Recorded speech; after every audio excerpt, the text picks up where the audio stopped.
Akiteru was a high school boy with an unusual view of love. To him, affection wasn't something expressed through teasing or playful provocation. While others found joy in taunting the ones they liked, he believed sincerity carried far more weight. He preferred to treat those he cared about with warmth and kindness, convinced that genuine gestures spoke louder than jokes. Yet his heart betrayed him in curious ways. Despite his gentle ideals, he found himself drawn to bold, outspoken girls. The contrast between his beliefs and his desires amused him, but he never wavered from his conviction that love should be shown through care, not mockery. One evening, as he made his way back to his room, Akiteru heard a faint noise from behind the door. When he opened it, he was greeted by an unexpected sight. Iroha Kohinata, his classmate, and the younger sister of his friend Ozuma, lounging comfortably inside without permission. Annoyed, he unplugged the television, prompting Iroha to complain that he should have knocked first. Akiteru reminded her that it was his room and she had no reason to be there. But Iroha argued back with her usual sharp wit, claiming he must have known she was inside. She teased him relentlessly, questioning what he would have done if she had been changing and accusing him of wanting to see her naked, even threatening to call the police. Unfazed, Akiteru countered that she was technically trespassing. Iroha, never one to back down, smirked and claimed the law would still favor her side. She then suggested he secretly enjoyed her company, holding up a key he had once given her as supposed proof that he didn't mind her visits. Akiteru quickly corrected her, saying it was never meant for that purpose. Amused, Iroha continued to push his buttons, joking that he would lie on the bed after she left just to smell her scent.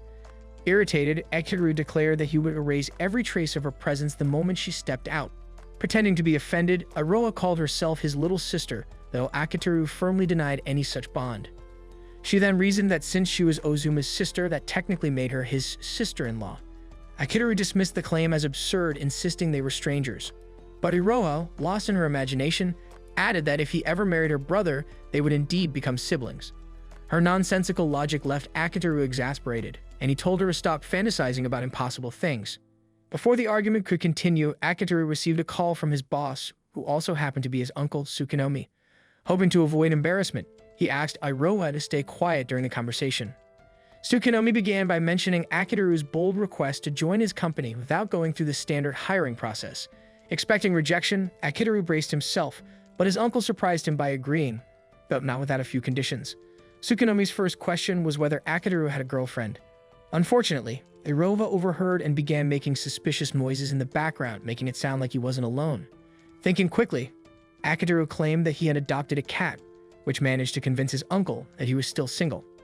After ending the call, Akiteru scolded Iroha for almost ruining his chance at a professional opportunity. The next day at school, Akiteru ran into Ozuma, Iroha's brother and one of his closest friends. During their conversation, Ozuma mentioned that his sister might actually like Akiteru. The idea seemed ridiculous to him. He dismissed it outright, saying that Iroha only enjoyed messing with him. But Ozuma explained that this was precisely how his sister showed affection, through teasing. The comment reminded Akiteru of the theory he once rejected, that people often tease those they love. Still, he couldn't bring himself to believe it, insisting that someone like Iroha would never fall for an average guy like him. Later that day, after classes ended, a student approached Akiteru to tell him that a beautiful first-year girl wanted to meet him. Curious, he went to see who it was, only to find Iroha waiting for him. To his surprise, she was acting unusually polite and refined, trying to pass herself off as a model student. Akiteru, recognizing her act immediately, could tell she was putting on a show. Iroha ignored his disapproval and asked him to walk home with her. He told her to wait so he could grab his things and call Ozuma to join them, but she quickly stopped him, insisting she wanted to go home with him alone. Her straightforwardness made him suspicious once again, and he'd assumed she was trying to mess with him. He told her to stop flirting if she didn't mean it, since he didn't want anyone toying with his feelings. Instead of backing off, Iroha raised her voice and declared to everyone nearby that the two of them were dating.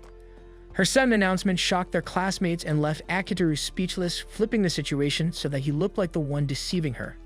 Moments later, Ozuma approached to see what was happening. Iroha claimed that she and Akiteru were dating but were currently going through a rough patch.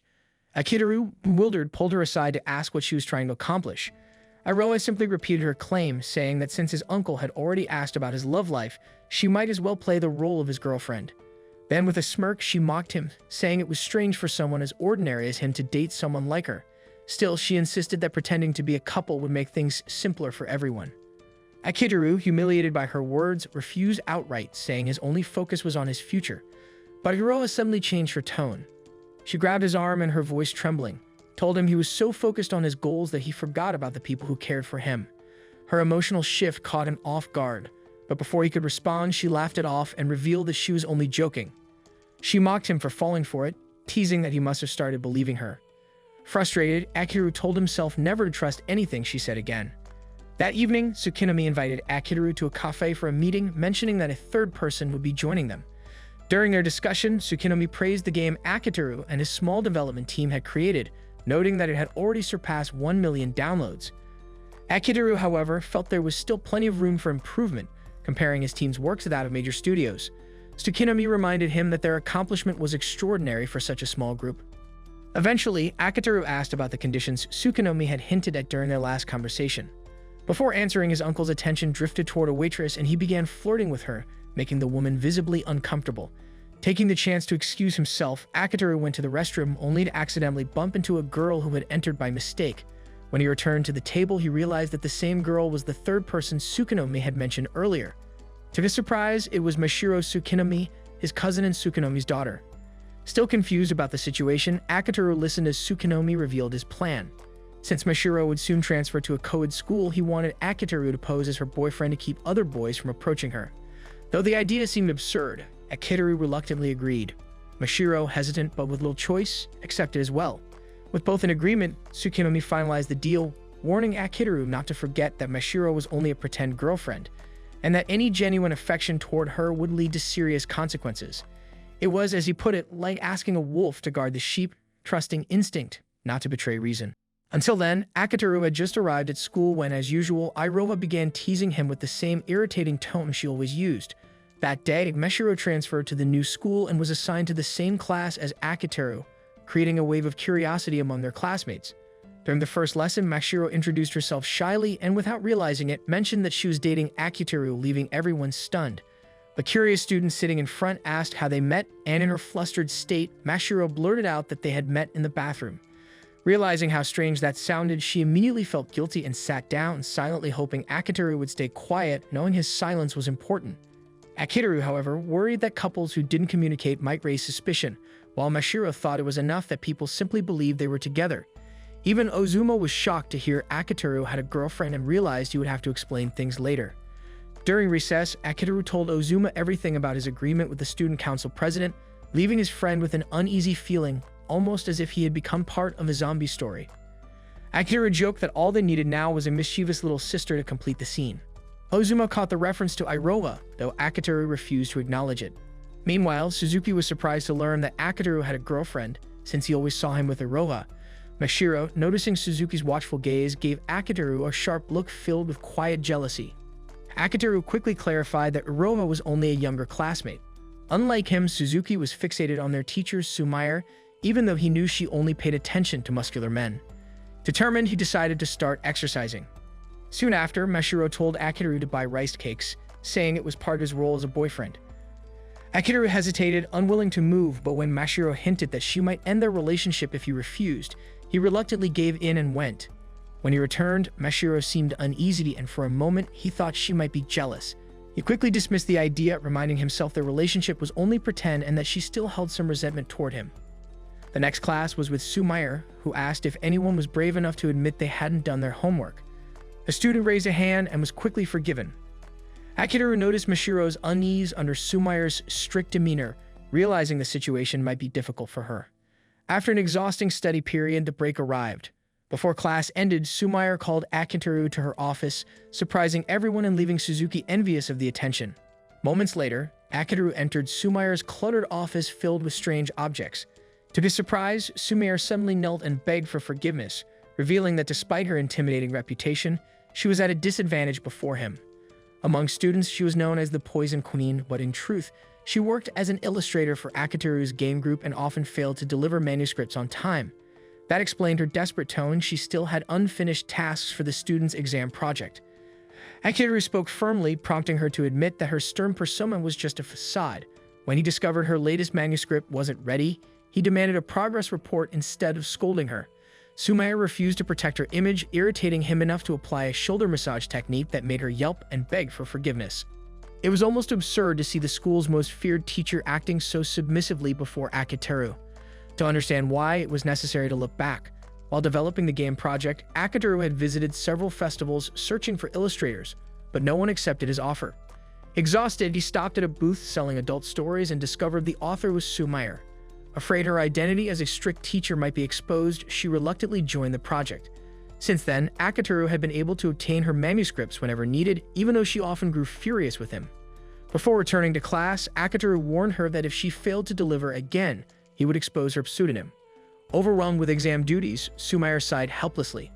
Akiteru planned to rest before dealing with her again, but she kept provoking him, forcing him to cut her deadline in half.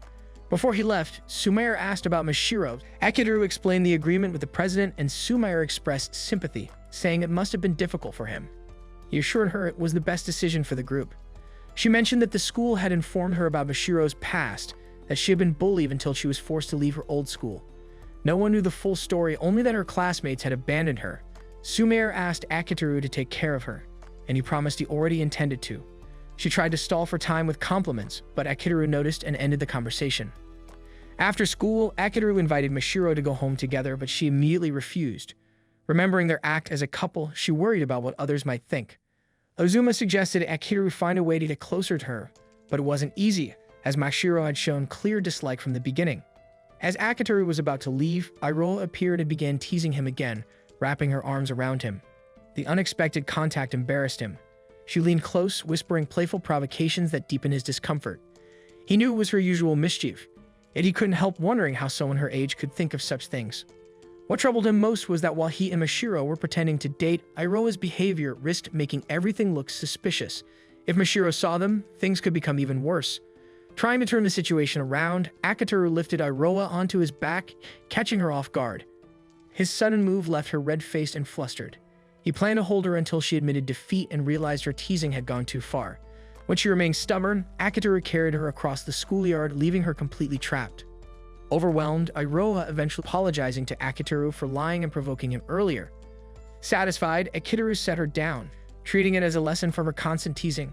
On their way home, Akiteru suddenly asked her how to approach a difficult girl.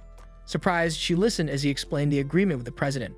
From that day on, Iroha decided to act as his advisor and help him win Mashiro over.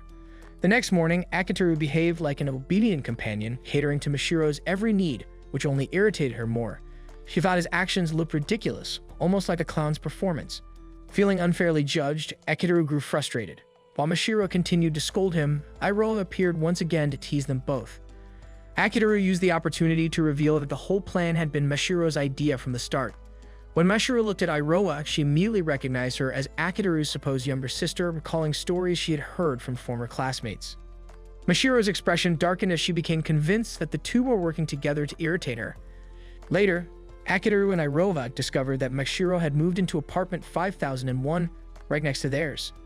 Iroha, Ozuma's real younger sister, lived in apartment 503 but continued to pretend to be Akiteru's sister. Coincidentally, apartment 504 belonged to Sumire, the infamous Poison Queen. When Mashiro found out, she muttered that Akiteru and everyone around him were nothing but troublemakers before running inside. Akiteru realized that by moving apartments, Mashiro was also trying to redefine her surroundings and regain control over her own space. This understanding strengthened his resolve to help her no matter how complicated things became.